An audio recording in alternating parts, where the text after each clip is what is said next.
वहां हल्की हल्की बारिश हो रही थी जब मैं अपने घर के आंगन में खड़ी थी। उस दिन मैंने एक सफेद नाइटी पहनी थी। बारिश की बूंदें मेरे बालों पर झिलमिला रही थीं और मुझे वह महसूस हो रहा था कि मैं अपनी खूबसूरती का सबसे साफ रूप दिखा रही थी। अचानक दरवाजे की बेल बजी और जब मैंने दरवाजा खोला तो वहां मेरे दामाद जी खड़े थे। उन्होंने मुझे मुस्कुराते हुए देखा और कहा, आप बहुत ही खूबसूरत लग रही हो। आज तो कयामत लग रही हो।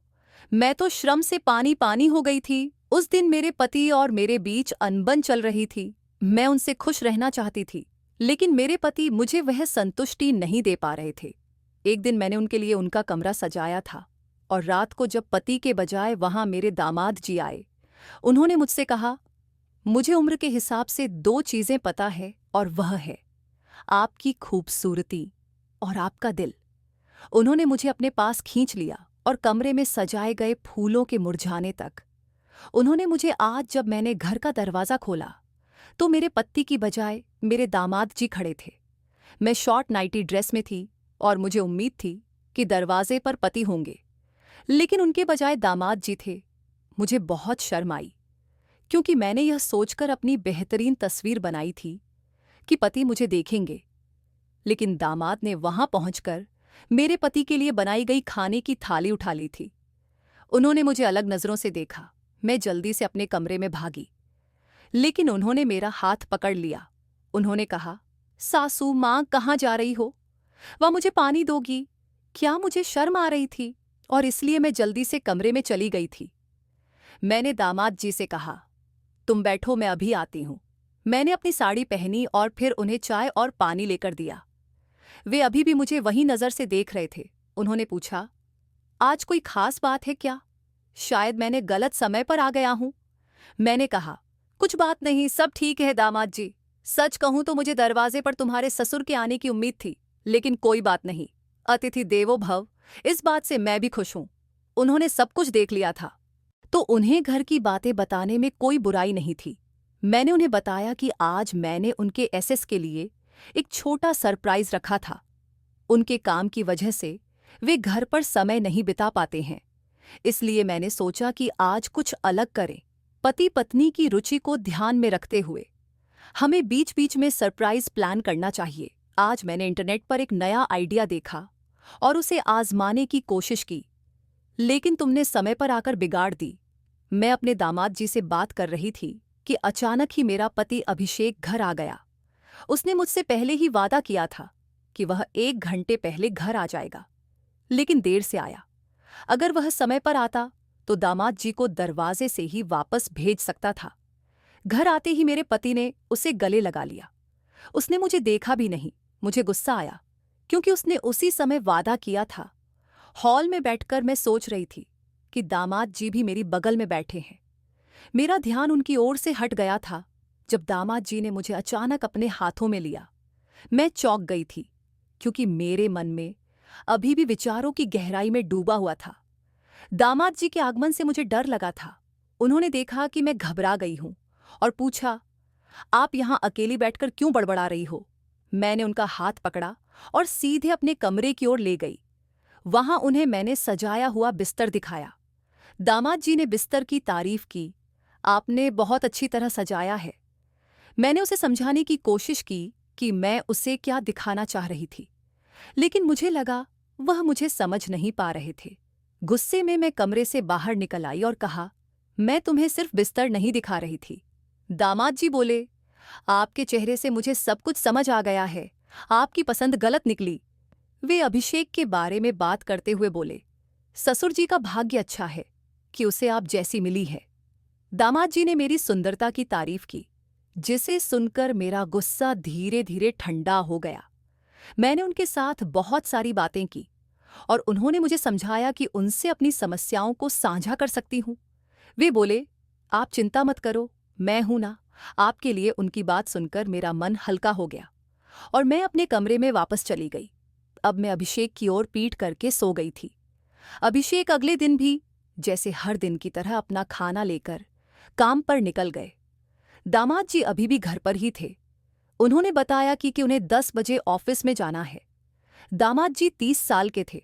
लेकिन उन्हें देखकर कोई भी मान सकता था कि वे बहुत हैंडसम और फिट दिखते थे। वे नहाकर तैयार होकर बाहर आए, लेकिन उन्होंने केवल तौलियां लपेटे हुए थे। उन्हें देखकर मुझे उनकी देखभाल का ध्यान गया। दामाद जी ने सीधे किचन में जाकर अपने व्यवस्थित तरीके से तैयारी शुरू की। मैंने उन्हें देखकर खुद को एक क्षण के लिए बंद कर लिया। उनकी देखभाल को देखते हुए मैं थोड़ी शर्मिंदगी महसूस कर रही थी। कुछ ही देर बाद दामाद जी पूरे कपड़े पहने हुए वापस आए। जब उन्होंने घर लौटने पर मुझसे मुलाकात की तो मैंने उनसे बरियत की कि मुझे घर के कामों में मदद चाहिए। उनके साथ होने से मुझे अपने घर का माहौल भरा हुआ महसूस हो रहा था। ऐसा लग रहा था कि मेरे आसपास कोई अपना है।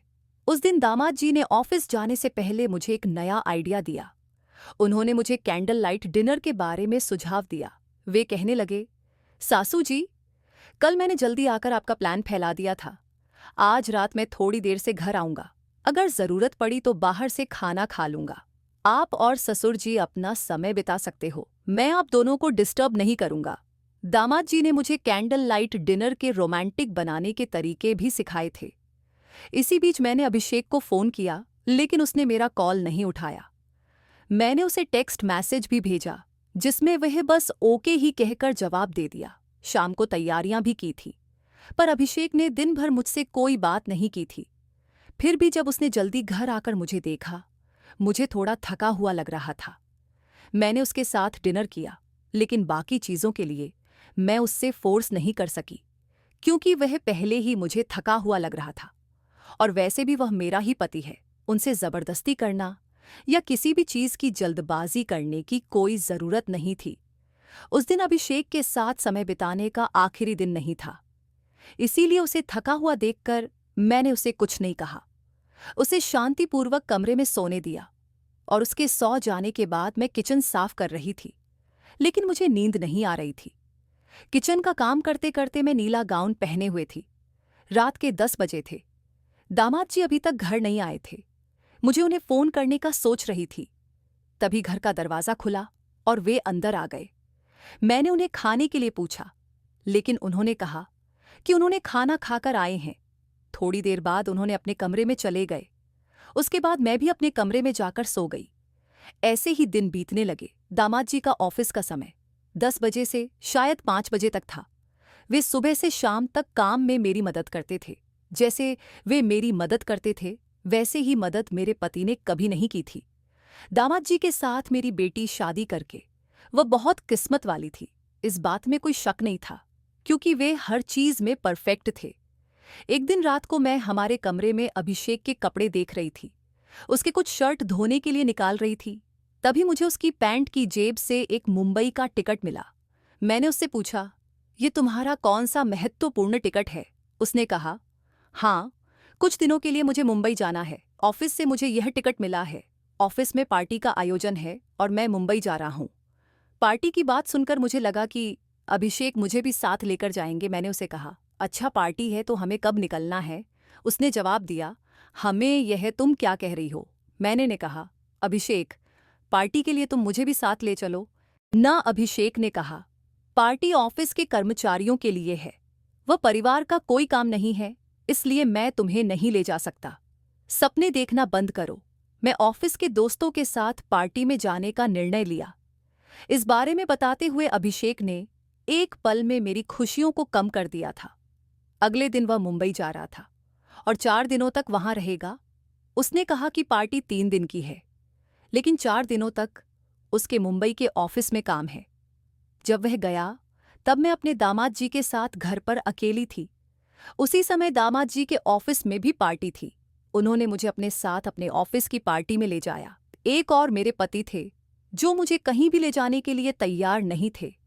दूसरी ओर दामाद जी थे, जो मेरी हर इच्छा को पूरा कर रहे थे और मुझे उनकी पार्टी में बहुत अच्छा महसूस करवा रहे थे। उस पार्टी में वह मुझे अपने साथ इस तरह से घुमा रहे थे जैसे कि मैं उनकी प्रेमिका हूं।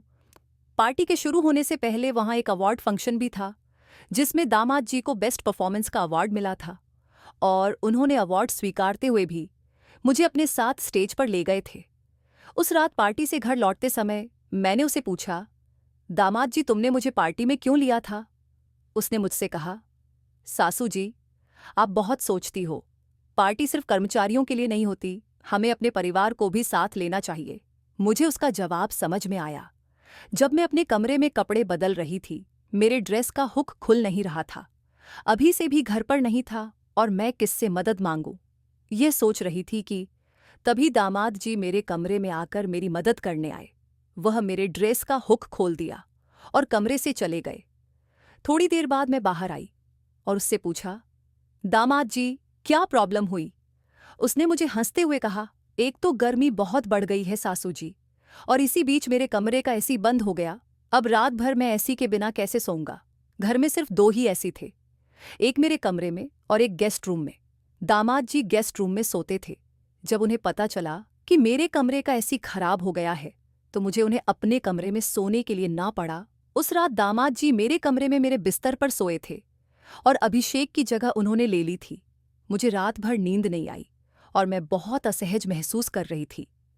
अगले दिन दामाद जी की छुट्टी थी और घर का राशन भी खत्म हो गया था। मुझे राशन खरीदने बाहर जाना था, लेकिन अभिषेक ने पैसे देकर नहीं गया था। जब मैंने खाना बनाने का सोचा, तो राशन में एक चीज थी तो दूसरी खत्म हो गई थी। मेरे पास भी पैसे नहीं बचे थे। मैंने अभिषेक को फोन करना शुरू किया। तभी दामाद जी ने मुझे रोक दिया। उन्होंने कहा, अब मैं भी इस घर का सदस्य हूं। इस महीने का राशन मैं भर दूंगा। आज दोपहर का खाना हम बाहर ही करेंगे। मैंने उनकी बात मान ली और तैयार होकर कुछ समय बाद हम बाहर जाने लगे। सबसे पहले दामाद जी मुझे एक होटल में खाने के लिए ले गए। खाना खाकर हम मॉल में खरीदारी करने गए। मॉल में जो भी चीज़ मुझे पसंद आई, दामाद जी ने मुझे दिला दी। राशन के अलावा मैंने अपने लिए बहुत सारी खरीदारी की थी और सारे पैसे दामाद जी ने दिए थे। अभिषेक हमेशा मेरे पीछे चिल्लाता था अगर मैंने राशन के अलावा कुछ भी ज्यादा लिया तो, लेकिन दामाद जी ने एक शब्द भी नहीं कहा। उन्होंने मुझे जो भी चाहिए था वह दिला दिया। उनके व्यवहार से कभी कभी ऐसा लगता था जैसे वह मेरा दिल जीतने की कोशिश कर रहे हों। उस रात मैंने मॉल से खरीदा हुआ नाइट ड्रेस पहना हुआ था। मुझे उस ड्रेस में देखकर दामाद जी मेरी तरफ देखते ही रह गए और कहा, सासू जी, आप तो बहुत सुंदर लग रही हो। उस रात भी वह मेरे साथ मेरे कमरे में सोए थे। आधी रात को अनजाने में मैंने अपनी जगह बदलकर उनसे सटकर सो गई। सुबह जब मेरी आंख खुली तो मैं उनके बहुत करीब थी। मैं तुरंत उठकर दूर हो गई और अपने काम में लग गई। आज भी उन्होंने छुट्टी ली थी। नाश्ता करने के बाद मैं किचन में बर्तन साफ करने लगी। अचानक वह मेरे पीछे आ गए और मेरे पेट में चुटकी काट ली। उनके छूने से मैं हिल गई और संतुलन खो बैठी, जिससे मैं उनके ऊपर गिर गई। किचन में हम दोनों एक दूसरे के बहुत करीब थे और मेरे हाथ का झाग उनके चेहरे पर लग गया था। ये देख मैं हंसने लगी। उन्होंने भी मुझे प्यार भरी नजरों से देखा और हंस पड़े। मैंने उनसे पूछा, तुमने चुटकी क्यों काटी? उन्होंने कहा, आपके पेट पर चींटी थी, उसे हटाने की कोशिश कर रहा था। फिर उन्होंने मेरे हाथ का झाग अपने चेहरे पर लगा लिया और हम दोनों हंसने लगे। धीरे धीरे उन्होंने मुझे पीछे से गले लगा लिया और हमारे बीच की मर्यादा भूलने लगे। कुछ गलत होने से पहले पहले ही हम दोनों दूर हो गए। उस दिन मेरे दिमाग में उनकी यादें छाई रहीं। मुझे महसूस हुआ कि वह मेरी परवाह कर रहे थे, जबकि मेरे पति अक्सर मुझे नज़रअंदाज करते थे। वह मेरे पति से बड़े और ज्यादा स्मार्ट थे। उन्होंने मुझसे कहा कि किसी औरत को कैसे खुश रखना चाहिए, यह वह अच्छी तरह जानते थे। रात को मेरे पति के घर आने की संभावना थी, लेकिन वह 8 बजे ही आ गए। सोने से पहले मैंने एक नई नाइटी ड्रेस पहनी थी, जिसे देख मेरे पति ने मुझसे पूछा, ये ड्रेस कहाँ से आई? मैंने उन्हें नहीं बताया कि वह ड्रेस उनके दामाद जी ने मुझे दिलाई थी। मैंने कहा कि मेरे पास थोड़े पैसे थे, जिनसे मैंने एक ड्रेस खरीद ली। अभिषेक मुझे शक भरी नजरों से देखने लगा, लेकिन अब मुझे उसकी नजरों की जरा भी परवाह नहीं थी। जिस व्यक्ति को अपनी पत्नी की परवाह नहीं है, उसके बारे में मैं क्यों सोचूं? मेरी परवाह तो दामाद जी को थी, जो मेरी भावनाओं का सम्मान करते थे। मुझे यह समझ में आ गया था कि वही मुझे फूल की तरह संभाल सकते हैं। अब इस फूल की खुशबू उसकी देखभाल करने वाले के पास ही महक नहीं चाहिए, यह मैंने समझ लिया था। उस दिन मैं अभिषेक से थोड़ी दूर थी। अगले दिन अभिषेक और दामाद जी अपने अपने समय पर ऑफिस के लिए निकल गए। आज भी किचन में काम करते समय मेरे दिमाग में दामाद जी का ख्याल आ रहा था। मुझे लग रहा था कि दामाद जी के पास जाकर मैं अभिषेक को धोखा दे रही हूं। इस ख्याल के साथ ही मैंने दोनों की परीक्षा लेने का फैसला किया।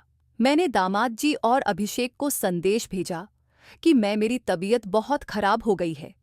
घर का दरवाज़ा खुला छोड़कर मैं अपने कमरे में चली गई। संदेश भेजने के 10 या 15 मिनट बाद दामाद जी घर आ गए। घर में आते ही वे मेरे कमरे में आए और मेरी हालत चेक करने लगे। उनके चेहरे पर मेरे लिए चिंता साफ दिखाई दे रही थी। वह मुझे चेक कर रहे थे। तभी मैं हंस पड़ी। मेरा हंसना दे, दामाद जी बोले। ये मजाक का समय नहीं है, आपकी तबीयत खराब है। ये संदेश पढ़कर मैं कितना घबरा गया था। आपको क्या हुआ है, मुझे ठीक से बताओ। तब मैंने दामाद जी का हाथ पकड़ा और उन्हें अपने पास बिठा लिया। मैंने कहा, मुझे कुछ भी नहीं हुआ है, मैं बिल्कुल ठीक हूं। मैं तो सिर्फ तुम्हारी और अभिषेक की परवाह का अंतर देख रही थी। आज तुम इस परीक्षा में पास हो गए हो। दामाद जी ने मेरी बात समझ ली थी। धीरे धीरे हम दोनों एक दूसरे के करीब आने लगे। उनकी तपस्या आज समाप्त होने वाली थी। हम दोनों एक दूसरे के इतने करीब थे कि कुछ ही समय में हम अपने प्यार के पलों का आनंद लेने वाले थे। लेकिन तभी अभिषेक कमरे में आ गया। हमें साथ देखकर उसकी आंखें हटी की फटी रह गईं। उसने मेरे पास आकर दामाद जी को मुझसे दूर धकेल दिया और मुझसे कहा, यह सब क्या चल रहा है? तुम अपने दामाद के साथ यह सब कैसे कर सकती हो? तुम्हें एक बार भी मेरा ख्याल नहीं आया? मैंने जवाब दिया, नहीं, मुझे तुम्हारा ख्याल नहीं आया। जब तुम अपनी गायत्री के साथ होते हो तब क्या तुम्हें एक बार भी अपनी पत्नी का ख्याल आता है? मेरी तबीयत खराब होने का मैसेज भेजने पर भी तुम घर नहीं आए। मुझे पता था कि तुम नहीं आओगे, इसलिए मैंने जानबूझकर तुम्हें मेरा और दामाद जी का एक साथ सेल्फी वाला फोटो भेजा था। मैंने तुम्हें भेजे हुए मैसेज में भी जानबूझकर लिखा था कि मैं उनके साथ रिश्ता बढ़ा रही हूं। वैसे भी तुम शक करने में एक्सपर्ट हो, लेकिन शक तभी करना चाहिए जब आपका खुद का चरित्र साफ हो। अगर तुम्हें लगता है कि तुम सही हो तो मेरा और दामाद जी का रिश्ता भी सही है। मुझे इसमें कुछ भी गलत नहीं लगता। कुछ भी बकवास मत करो। कौन सी गायत्री? अभिषेक का नाटक शुरू हो गया था। तब मैंने उसे उसकी और उसकी प्रेमिका की तस्वीरें दिखाई। मुझे उसका सारा सच पहले से ही पता चल गया था, लेकिन मैं उसके प्यार के लिए सब्र कर रही थी और उस घर में रुकी हुई थी। मैंने उससे कहा, अभिषेक, तुम और कितना झूठ बोलोगे? ऑफिस का काम और मीटिंग बताकर उस लड़की को बाहर शहर ले जाकर तुम उसके साथ समय बिताते हो, उस पर कितने पैसे खर्च करते हो, लेकिन पत्नी ने एक चीज मांगी तो उसके लिए खर्च का रोना रोने लगते हो। तुम्हारी सच्चाई जानते हुए भी मैं तुम्हारे घर में रुकी हुई थी। तुम्हें खुश करने के लिए कभी कम सजाती तो कभी कैंडल लाइट डिनर का आयोजन करती थी। शायद मुझसे कुछ गलती हुई होगी। तुम्हें जो प्यार चाहिए था वह मैं तुम्हें नहीं दे पा रही थी। मैं खुद को दोषी मानती थी, लेकिन दामाद जी ने समय पर मुझे तुम्हारा सारा सच बता दिया था। अच्छा हुआ, वरना मैं खुद को दोषी मानते हुए डिप्रेशन में चली जाती और अपने साथ कुछ बुरा कर बैठती। उन कठिन परिस्थितियों में दामाद जी ने मुझे संभाला था। हाँ, तुम हमें जिस शक की नज़र से देख रहे थे वह नज़र एक बार हटा लो दामाद जी। और मेरे बीच कुछ भी गलत नहीं है। हम सिर्फ तुम्हें सबक सिखाने के लिए यह नाटक कर रहे थे। आज जो तुमने देखा वह भी इसी नाटक का हिस्सा था। अगर तुम मुझे किसी दूसरे आदमी के साथ नहीं देख सकते तो मैं तुम्हें किसी दूसरी लड़के साथ कैसे देख सकती हूं? अब अभिषेक मेरे सामने सिर झुकाए खड़ा था। मैंने अपना बैग उठाया और मायके जाने लगी, क्योंकि अब मैं और कुछ सहन नहीं कर सकती थी। एहसास हो गया था और उसने मुझे जाने से रोक लिया। उसने मुझसे माफी मांगी और वादा किया कि आज के बाद वह किसी दूसरी लड़की के पीछे नहीं जाएगा और मेरे साथ वफादार रहेगा। दामाद जी ने मेरी मदद की, इसके लिए मैंने उनका धन्यवाद किया। आज दामाद जी की मदद से मैं अपनी गृहस्थी बचा पाई। आजकल बहुत से लोग, चाहे पुरुष हो या स्त्री, अपना अच्छा खासा परिवार होते हुए भी बाहर प्यार में पड़ जाते हैं। ये एक ट्रेंड नहीं है कि बाहरी व्यक्ति आपको आपके परिवार के सदस्यों की तरह संभाल सकता है। वह केवल अपनी जरूरतें पूरी करेगा। एक्स्ट्रा मैरिटल अफेयर के बढ़ते मामलों की वजह से तलाक के केस भी बढ़ते जा रहे ऐसे समय में किसी भी स्त्री का तुरंत मायके जाना अपने पति को आज़ादी देने जैसा होता है। इसीलिए परिस्थिति से भागने के बजाय उसका सामना करना चाहिए, चाहे पति कितना भी गलत रास्ते पर क्यों ना चल पड़े। एक पत्नी ही है जो उसे सही मार्ग पर ला सकती है। तो दोस्तों, कैसी थी आज की कहानी? कमेंट करके ज़रूर बताना। अगर आप रोमांच और रहस्य सच्ची कहानी के प्रेमी हैं तो हमारे चैनल को सब्सक्राइब करें और हमारे साथ इस रोमांचक सफ़र का हिस्सा बने। सब्सक्राइब करें, बेल आइकन दबाना न भूलें ताकि हर नई कहानी आप तक सबसे पहले पहुंचे। मिलते हैं एक और नई कहानी के साथ।